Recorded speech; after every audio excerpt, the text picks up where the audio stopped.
देवाधिदेव महादेव का पावन मास श्रावण मास प्रारंभ हो चुका है।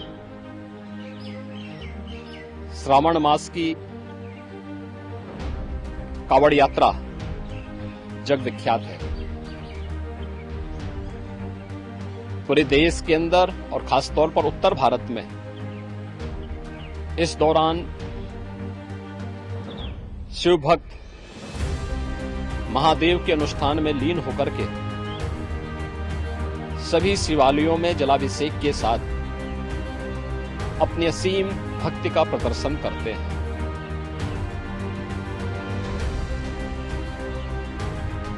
केंद्र और राज्य शासन ने मिलकर के श्रद्धालु जनों की सुरक्षा, उनकी सुविधा, उनकी सुगम और सुरक्षित यात्रा के लिए अनेक प्रबंध किए हैं। कहीं कोई दिक्कत न हो, कहीं कोई अव्यवस्था न फैले, कोई भी उनकी आस्था के साथ खिलवाड़ न करने पाए, इन सब बातों का ध्यान में रख करके प्रयास प्रारंभ किए गए हैं। लेकिन हमें इस बात जरूर ध्यान में रखना होगा, मैं सभी श्रद्धालु जनों से इस बारे में विनम्र अनुरोध करूंगा। हम लोग भी शिव भक्त हैं, महादेव की असीम कृपा हम लोगों पे बनी रही है और निरंतर हम महादेव से ही प्रार्थना करते हैं कि उनकी कृपा सदैव बनी रहे। कोई भी पर्व और त्योहार, कोई भी साधना बिना आत्मानुशासन के पूरी नहीं होती है।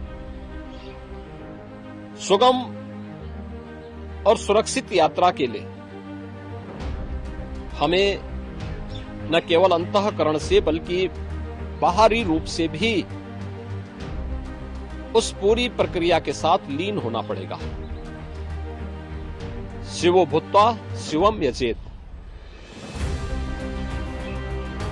शिव बनने के लिए शिव जैसी साधना भी चाहिए, उस प्रकार का आत्मानुशासन भी चाहिए, और तब यह कावड़ यात्रा न केवल श्रद्धा और विश्वास की प्रतीक के रूप में बल्कि आम जन के व्यापक विश्वास की प्रतीक बनकर के उभरेगी। जैसा कि इस समय हम लोग देख रहे हैं माहौल कि असीम श्रद्धा भाव के साथ जनता जनार्दन समाज के अलग अलग तबके के लोग उनकी सेवा के लिए तत्परता के साथ कार्य कर रही है। और सरकार ने भी अपने स्तर पर न केवल बेहतरीन पेट्रोलिंग के माध्यम से, स्वच्छता के माध्यम से, स्वास्थ्य की व्यवस्था के माध्यम से शिविर लगा करके भी अनेक प्रयास प्रारंभ किए हैं और आवश्यकता अनुसार ड्रोन और हेलीकॉप्टर से निगरानी और पुष्प वर्षा की व्यवस्था भी इसके लिए की है।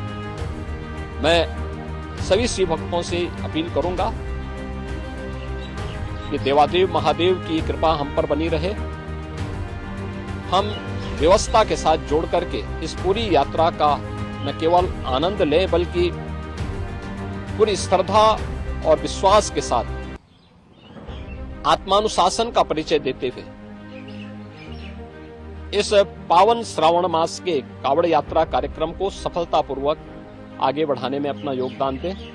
आप सबकी सुगम सुरक्षित यात्रा के लिए मेरी मंगलमय शुभकामनाएं।